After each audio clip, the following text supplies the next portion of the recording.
नमस्कार, आप लाइव बिहार देख रहे हैं। मैं हूं राजमोहन तिवारी। तो 2025 के बिहार विधानसभा चुनाव को लेकर जो सुगबुगाहट बिहार की सियासत में है वो लगातार बढ़ रही है। अब कल प्रधानमंत्री नरेंद्र मोदी का बिहार दौरा है और उससे ये जो शोर है चुनाव का और ज्यादा बढ़ने वाला है। चुनाव को लेकर पहलवानों के इधर से उधर भटकने का सिलसिला भी शुरू हो गया है। जैसा कि आज खबर निकल कर सामने आई कि जेडीयू के पूर्व सकरा के विधायक सुरेश चंचल अब पार्टी छोड़कर कांग्रेस में शामिल हो गए हैं। तो जिसको जहां मौका मिलेगा वहीं पर चौका मारने की कोशिश भी करेगा। लेकिन हम लगातार चुनाव से जुड़ी खबरें, सीटों से जुड़ी जो आंकड़े निकल कर सामने आ रही हैं, जो सूत्रों के हवाले से खबर मिल रही है, उसे हम आप तक पहुंचाने की कोशिश कर रहे हैं।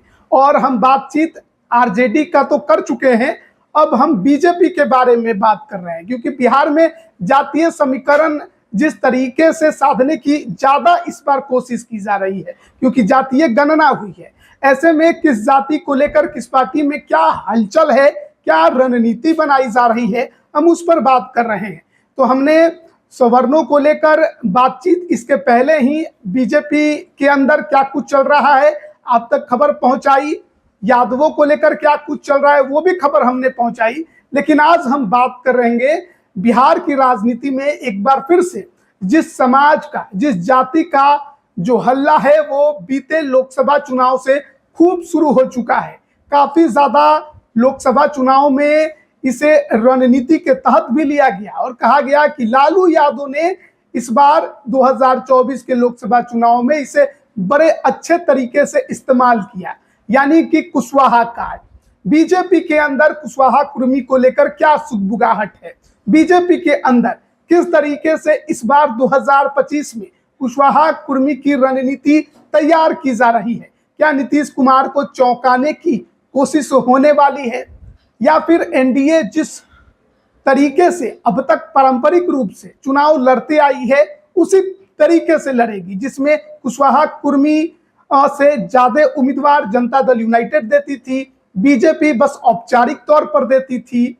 लेकिन क्या यही परंपरा इस बार 25 में चलेगा या फिर बीजेपी कुछ नया सोच रही है? क्योंकि लोकसभा चुनाव में हमने देखा किस तरीके से बीजेपी ने किसी भी कुशवाहा को कैंडिडेट नहीं बनाया और इसको लेकर बहुत कुछ हल्ला भी बिहार की राजनीति में मचा था। हालांकि सम्राट चौधरी को आगे कर एक कुशवाहा चेहरे को खड़े करने की कोशिश बीजेपी ने की है। वहीं दूसरी तरफ अमनौर के विधायक कृष्ण कुमार मंटू, जो कि कुर्मी समाज से आते हैं, उनको मंत्री बनाकर बीजेपी ने कुर्मी समुदाय में भी अपनी पैठ बनाने की कोशिश की है। तो ये कोशिश बस वहीं तक सीमित रहेगी या फिर 25 में भी जारी रहेगा? तो इस पूरे हम प्रकरण को बेहतर तरीके से समझने की इस बार कोशिश करेंगे। लेकिन साथ ही थोड़ा 2020 के विधानसभा चुनाव पर भी नजर डाल लेते हैं कि बीजेपी ने कितने कुशवाहा कुर्मी को टिकट दिया, कितने जीते। तो जो आंकड़े हमारे पास निकलकर सामने आए हैं वो ये बता रहे हैं कि बीजेपी 2020 में 110 सीटों पर चुनाव लड़ी, जिसमें 50 सीटों पर सवर्णों को उतारा, 35 सीटों पर पिछड़ों को उतारा, 36 सीटों पर, माफ करिएगा, 36 सीटों पर पिछड़ों को उतारा, 8 सीटों पर अति पिछड़ों को उतारा और 16 सीटों पर आरक्षित जो सीटें थी उस पर SC ST के कैंडिडेट उतारे। वहीं दूसरी तरफ जनता दल यूनाइटेड जो 115 सीटों पर चुनाव लड़ी थी उसने 19 कैंडिडेट सवर्ण उतारे, 48 कैंडिडेट पिछड़े, इसके बाद 19 कैंडिडेट अति पिछड़े, 18 कैंडिडेट जो थे यानी उम्मीदवार वो सुरक्षित सीटों पर यानी SC ST और 11 मुस्लिम कैंडिडेट जनता दल यूनाइटेड ने उतारे। यानी पिछड़ों को टिकट देने के मामले में जेडीयू और बीजेपी की हम तुलना करें तो जेडीयू ने अधिक पिछड़ों पर दांव खेला। उसमें अगर हम बात कर लेते हैं बीजेपी की, बीजेपी ने कुशवाहा कुर्मी को कितना टिकट दिया, तो कुशवाहा कुर्मी दोनों को जोड़कर बीजेपी ने 6 कैंडिडेट मैदान में उतारे, 3 कुशवाहा 3 कुर्मी। जिसमें से 5 जीतने में कामयाब रहे। वहीं अगर हम बात करें जेडीयू की, तो जेडीयू ने 15 कोयरी कैंडिडेट यानी कुशवाहा कैंडिडेट और 12 कुर्मी कैंडिडेट मैदान में उतारे। हालांकि बहुत सीटों पर उसके उम्मीदवार को हार का मुंह देखना पड़ा, लेकिन कुशवाहा कुर्मी के मामले में बीजेपी की तुलना में जेडीयू ने ज्यादा कैंडिडेट उतारे, और उतारे भी क्यों ना, क्योंकि लौकुश की पार्टी कही जाती है नीतीश कुमार की जेडीयू। अब बात कर लेते हैं बीजेपी के उन तमाम कैंडिडेट्स के बारे में। तो अगर हम बात करें कोयरी कैंडिडेट यानी कुशवाहा कैंडिडेट, तो जो 3 सीटों पर 2020 में बीजेपी ने कुशवाहा कैंडिडेट उतारे, उसमें सबसे पहला नाम है बिहार शरीफ। नालंदा जिले की सीट है। सुनील कुमार लगातार यहां से चुनाव जीत रहे हैं, और सुनील कुमार अभी बिहार सरकार में मंत्री भी बना दिए गए। हाल ही में जो कैबिनेट का विस्तार हुआ था, उसमें सुनील कुमार को बीजेपी ने अपने कोटे से मंत्री भी बना दिया है। फिर दूसरी सीट है पूर्वी चंपारण की सीट, पूर्वी चंपारण का रक्सौल विधानसभा। यहां पर प्रमोद सिन्हा चुनाव जीत गए, कुशवाहा समाज से आते हैं, बीजेपी ने कैंडिडेट बनाया। तीसरी सीट है कटिहार जिले की प्राणपुर विधानसभा। यहां पर चुनाव के समय बड़ा अजीबोगरीब माहौल बन गया था, क्योंकि जो सिटिंग विधायक थे विनोद सिंह, उनका निधन हो गया। कोरोना काल था, कोरोना से संक्रमित हो गए थे, और उसके बाद अस्पताल में उनका निधन हुआ। आनंद फानन में बीजेपी ने उनकी पत्नी निशा सिंह कुशवाहा को कैंडिडेट बनाया, और वो चुनाव जीतने में कामयाब रही। अब बात करते हैं कोयरी कैंडिडेट के बाद कुर्मी कैंडिडेट की। अमनौर सारण जिले की सीट है। यहां पर भूमिहार समाज से आने वाले चोकर बाबा 2015 में बीजेपी के टिकट पर चुनाव लड़े और चुनाव जीत गए थे, लेकिन 2020 आते आते कहा जाता है कि राजीव प्रताप रूडी के दबाव में यहां पर चोकर बाबा का बीजेपी ने टिकट काट दिया, और उनकी जगह पर जनता दल यूनाइटेड के नेता पूर्व विधायक कृष्ण कुमार मंटू को रातों रात बीजेपी में शामिल कराकर उन्हें टिकट दे दिया गया। अब कृष्ण कुमार मंटू चुनाव लड़े और जीत भी गए। कृष्ण कुमार मंटू को बिहार सरकार में मंत्री भी बना दिया गया है, और हाल ही में जो कैबिनेट का विस्तार हुआ, उसी में कृष्ण कुमार मंटू बिहार सरकार में मंत्री भी बने। यही नहीं, कृष्ण कुमार मंटू ने हाल ही में राजधानी पटना में एक कुर्मी चेतना रैली का आयोजन भी किया था। इसके प्रमुख चेहरा वही थे। हालांकि बीजेपी के बड़े बड़े नेता इस रैली में शामिल हुए, लेकिन कहा जाता है कि बीजेपी अब कुर्मी वोटरों को भी अपने पाले में लाने की कोशिश में जुट गई है, और इसीलिए कृष्ण कुमार मंटू को पहले टिकट दिया गया, जेडीयू से बीजेपी में लाकर विधायक बने, तो अचानक से सरकार में मंत्री बनाया गया चुनाव आते आते, और फिर कृष्ण कुमार मंटू कुर्मी चेतना रैली भी करते हैं, और इसमें बीजेपी के बड़े बड़े धुरंधर नेता मौजूद रहते हैं। तो एक चेहरा बनाने की कोशिश की जा रही है कृष्ण कुमार मंटू को कुर्मी चेहरा के तौर पर। दूसरे हैं अवधेश सिंह, हाजीपुर के विधायक हैं। हाजीपुर सीट पर भले ही बीते 3 चुनाव से देखे तो ये चुनाव जीत रहे हैं, जिसमें एक 2014 का उपचुनाव है, लेकिन हाजीपुर विधानसभा की जो सीट है, इनके जगह पर नित्यानंद राय की वजह से ज्यादा जानी जाती है। नित्यानंद राय सन 2000 में यहां से विधायक बने, और उसके बाद से यह सीट कभी भी बीजेपी हारी ही नहीं। लगातार 2010 तक नित्यानंद राय इस सीट पर चुनाव जीते, लेकिन 2014 में जब लोकसभा का चुनाव हुआ, नित्यानंद राय उजियारपुर से लोकसभा के सांसद बन गए, तो यह सीट खाली हुई, और आप कह सकते हैं कि उनकी सहमति से ही अवधेश सिंह को बीजेपी में इस सीट पर टिकट मिला। पहले उपचुनाव में, क्योंकि नित्यानंद राय ने खाली किया था 2014 में, वहां पर जीते, फिर 2015 में जीते, फिर 2020 में भी जीते। तो ये पूरी जो मोटा मोटी कुशवाहा और कुर्मी को लेकर बीजेपी के अंदर विधायकों के बारे में जो जानकारी थी, वो हमने आप तक पहुंचाई, कौन कौन है, कहां कहां से हैं। अब बात कर लेते हैं 2025 की, क्योंकि देखिए 2025 के पहले जो लोकसभा का चुनाव 2024 में हुआ, बीजेपी का बहुत छीछा लेदर हो गया।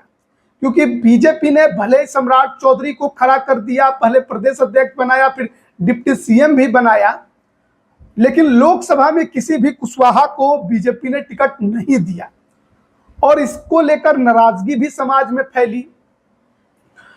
उपेंद्र कुशवाहा अपना काराकाट से चुनाव हार गए, उसको लेकर भी बहुत कुछ कहा गया कि अंदर अंदर भीतरघात की कोशिश की गई। तो कुशवाहा वोटरों की मानी जा रही है यह बात कि थोड़ी नाराजगी बीजेपी से इस बार लोकसभा चुनाव में देखी गई, क्योंकि पूरा शाहबाद बीजेपी और एनडीए हार गया। औरंगाबाद में सुशील सिंह अपना चुनाव हार गए, आरा में आरके सिंह अपना चुनाव हार गए, तो बक्सर में मिथिलेश तिवारी अपना चुनाव हार गए। तो कुशवाहा वोटरों का जो नाराजगी रहा उसका खामियाजा कई सीटों पर लोकसभा चुनाव में बीजेपी को भुगतना पड़ा। जो पारंपरिक सीटें रही, जो मजबूत किला रहा, सभी के सभी बीजेपी के ढह गए। ऐसे में अब बीजेपी अपने इस किले को मजबूत कैसे करेगी, ये आने वाले वक्त में देखना होगा। हालांकि जरूर प्रधानमंत्री नरेंद्र मोदी का जो विक्रमगंज में 30 मई को आयोजन होना है, उनका जनसभा होना है, उसके जरिए अब बीजेपी अपने वोटरों को साधने की जरूर कोशिश तो करेगी, लेकिन साथ ही साथ सामाजिक समीकरणों को साधना भी बहुत जरूरी होगा। और वैसे लिहाज में सम्राट चौधरी बीजेपी के अंदर एक बड़ा चेहरा है। अब सम्राट चौधरी डिप्टी सीएम है, लेकिन क्या वो इस बार विधानसभा का चुनाव लड़ेंगे? कई तरह की चर्चाएं चल रही है। एक चर्चा है कि सम्राट चौधरी कुशवाहा समाज से आते हैं, विधानसभा का चुनाव लड़ सकते हैं, और वो भी किस सीट पर? तो पटना साहिब की सीट पर, जहां से नंदकिशोर यादव अभी विधायक है। उनको कहीं और एडजस्ट करने की बात सामने आ रही है। अभी विधानसभा में अध्यक्ष भी है, राज्यपाल बनाने तक की खबर है। इसके अलावा एक और चर्चा यह है कि सम्राट चौधरी के भाई जो हैं, उन्हें भी बीजेपी कहीं से कैंडिडेट बना सकती है। अब या तो सम्राट चौधरी लड़े या फिर उनके भाई लड़े। देखना बड़ा दिलचस्प है कि कितने और कुशवाहा समाज के नेताओं को बीजेपी टिकट देगी। देखिए, इस बार एनडीए के अंदर टिकट हासिल करना बहुत मुश्किल होने वाला है किसी भी नेता के लिए, क्योंकि पहले की तुलना में तमाम राजनीतिक पार्टियां जो है उन्हें ज्यादा सीटें नहीं मिलने वाली है, सीटें घटने वाली है। चाहे आप बात कर लीजिए जेडीयू की या फिर बात कर लीजिए बीजेपी की, यही अब तक की खबर है कि दोनों 100 सीटों के आसपास ही चुनाव लड़ने जा रहे हैं, क्योंकि चिराग पासवान और उपेंद्र कुशवाहा की एंट्री के बाद सीटों के बंटवारे को लेकर बहुत ज्यादा दांव पेच गठबंधन के अंदर बन गए हैं, और ऐसी परिस्थिति में कई सीटें छोड़नी पड़ेंगी। अब एक बात होता है कि बीजेपी बिहार शरीफ छोड़ेगी नहीं, जिताऊ कैंडिडेट है, मंत्री है तो फिक्स है। रक्सौल भी बीजेपी का सीट है और प्राणपुर भी बीजेपी का सीट है। वहीं अवधेश सिंह को लेकर जरूर एक चर्चा है कि यहाँ पर, क्योंकि पिछली बार जो लड़ाई हुई थी हाजीपुर में, जो कि कुर्मी समाज से आते हैं, तो 3000 वोटों के अंतर से ही जीत हार हुआ था, काफी क्लोज फाइट हो गई थी। तो माना जा रहा है कि एंटी इनकम्बेंसी इस क्षेत्र में है।